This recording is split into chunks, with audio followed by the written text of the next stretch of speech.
I'm drinking a plant.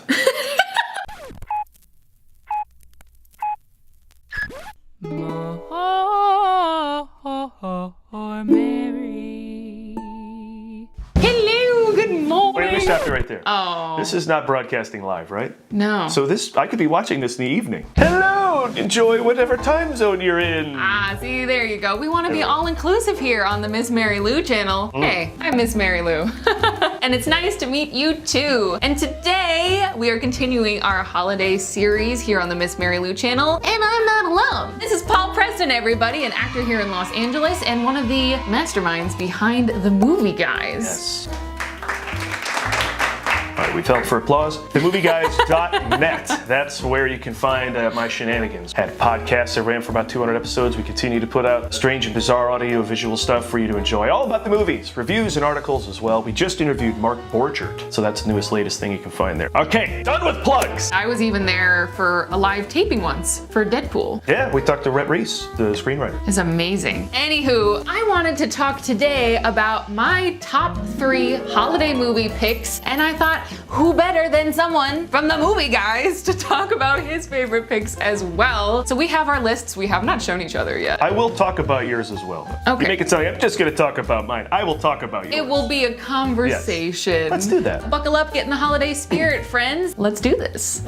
So Paul, since you're a guest for today, why don't you start with number 3 on your list? Number 3 on my list? Yeah. Well, I could mention Elf. I could mention The Nightmare Before Christmas, which I watch every year. There's not a lot of movies I can watch every year. Me too. But I'm gonna go with Trading Places, the 1983 classic with Dan Aykroyd and Eddie Murphy about 2 rich assholes who decide to do a social experiment and have a rich guy and a poor guy switch social statuses just to see what would happen because they're rich. Now, if you've ever wanted to see people get up on rich assholes, now I think more than ever we want to see this. So this has become a vital Christmas movie. Relevant. I hate to say this, but I've never seen it. Oh, well, now's the I know. time. Well, everybody's in their prime. Dan Aykroyd is hilariously smug. Eddie Murphy fast talks his way out of a ton of situations. Jamie Lee Curtis is in super sex love bomb her. 80s mode. And Paul Gleason is a that's what he does best. It's not Christmas until you see Dan Aykroyd dressed as a filthy Santa stuffing buffet items down his pants.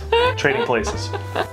So it was actually really difficult for me to come up with this list. I cut out Lethal Weapon, which is one of the greatest movies that just happens to have Christmas in it of all time. Number 3 pick on my list is Love Actually.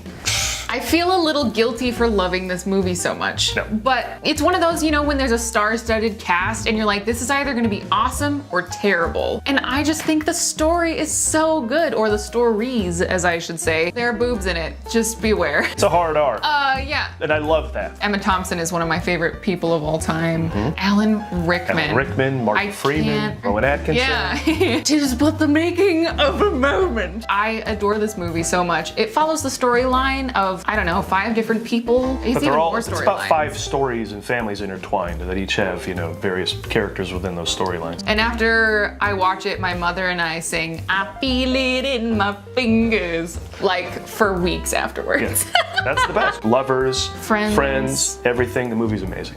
Number 2 on my list is another comedy that just happens to have Christmas in it. Better Off Dead. I've never seen this one either. I'm so lame. You've never seen You that are one lame. either? I know. It started the whole thing about the John Cusack movie. He plays a teenager who is in love John high school Cusack. love with his girlfriend Beth, who then dumps him, so then he wants to kill himself, and it's a hilarious comedy. I love John Cusack movies. Then you will love this. One Crazy Summer is from the same director as Better Off Dead. They both have a weird, you will love it because this is where you are weird. Yeah, I'm weird. His movies are totally freewheeling, chaotic, throw everything at the wall and see what sticks, but there's a sweetness underneath it that allows him to get away with all of that. And so I it just love ends up that. being funny and weird, but never alienating you. It's totally accessible weird. You want to follow everybody in the movie and go along with their weirdness, because you have that inside you. And this We all movie do. allows you to explore that. The Movie Guys, we have something called speaking a movie's language, like I speak Ghostbusters. I could talk you any Ghostbusters quote in the world. I don't know, what do you speak? I speak SpongeBob SquarePants. That's not really a movie. I'm a product of my generation. I speak better off dead. And so you need to learn to speak better off dead because there's so Okay. many great quotes you could do from I speak from- Mean Girls also. That's good. Christmas. Do they have Christmas in France? That's Ricky's mom, the neighbor of John Cusack, annoying the French foreign exchange student. Who's played by Diane Franklin, who's been on the Movie Guys. Search no the Movie kidding. Guys podcast for our talk with Diane Franklin, Yeah. who played Monique. I want to make sure I say the name Laura Waterbury because she played Ricky's mom in this movie, and she is so funny. And it turns out it's her first movie. Better Off Dead was her first movie. She went on to appear in all these 80s classics, Inner Space, Wow. Honey, I Shrunk the Kids, and she deserves to have her name mentioned. I don't believe she's with us anymore, so there you go, Laura. Cheers, Laura. But how funny is Ricky's mom in this movie? Gee, I'm sure am sorry that your mom blew up, Ricky. So for my number 2 pick, I almost put this at number 1, but it is dated White Christmas. I sing a lot of classic era musical theater music. Irving Berlin it has my heart. It's just so good. The cast is incredible. I grew up listening to Bing Crosby. My dad wanted to be Bing Crosby when he was younger. It has parts that would probably be omitted today that are like racist. Oh, I would recommend Holiday Inn if it didn't have that blackface scene. But the music is incredible, the voices are incredible, the dancing is incredible, and actually the opening scene on the battlefield on Christmas Eve is one of my favorite scenes in the whole movie. They're in the middle of war, and the soldiers, they set up a little Christmas concert, and Bing Crosby is there singing, and bombs are going off while they're doing it, and I'm inspired by phenomenal voices. This might be unfair. You may have picked an actual Christmas movie. Oh no!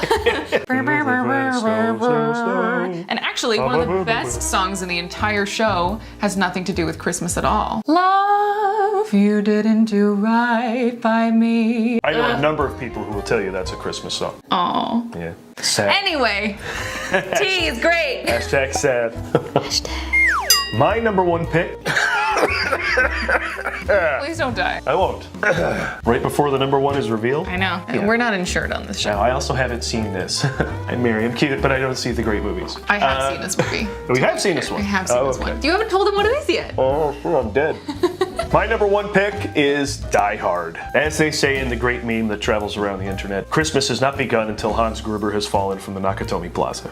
That's how you know. It's a great signal. What can we say about Die Hard? It's simply one of the greatest action movies of all time because nothing's easy. Bruce Willis really has to work to win the day. Yeah. Oh God, he goes through hell. Yeah, like 70s James Bond, you know, he used to have bullets just bouncing off of him. You never have real fear, but Willis has to work. This is part of the enjoyable aspect of it, I think, is watching him struggle, shoot the glass. If you don't know, Bruce Willis stars as John McClane, a cop who goes to LA to visit his estranged wife and visits her at her workplace in Nakatomi Plaza right during the Christmas party. So he worked Christmas in there. Yeah, see? That's when bank robbers / terrorists attack, and they want all the money in the vaults. And Alan Rickman is phenomenal in this movie as well. This says everything you want. Alan Rickman is steely. You got Alexander Goodenough being all badass. You've got Willis at the height of his charm, and you got Paul Gleason being a You really like movies where it just has that token guy. No, it's always Paul Gleason. I got you for 2 weeks, Bender. 2 weeks. Yeah. It's what he did. It's what he did. And He is no did it longer really with us, well. so he's with Laura Waterbury.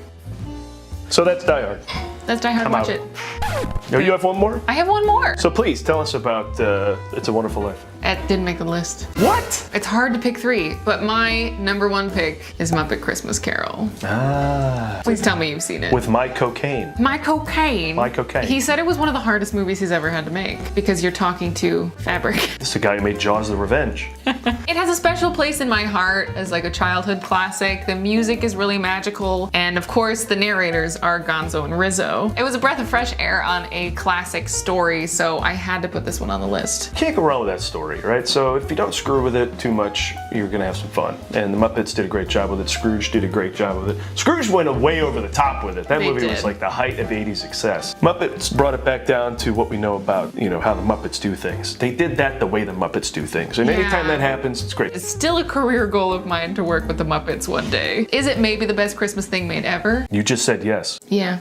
So that is it for our top Christmas picks. I hope that you learned something and you have something new on your list for this year and years to come. I know I do. Well, at least for movies that have something to do with Christmas. I enjoy that we approached it differently though, so there's a lot of variety here. Yeah, you went a little full on. I and I did. just picked movies I liked and tried to squeeze them into your premise. And I I can't think of anybody better to come out and talk about movie than Paul Preston from The Movie Guys. So thank you for being here. My pleasure. So anyway, that's it for our episode today. I certainly had a nice time filming it. This was great. Yeah. Thank you for being here so much. And last and most important of all, I hope you have a wonderful day, and I will see you on Tuesday.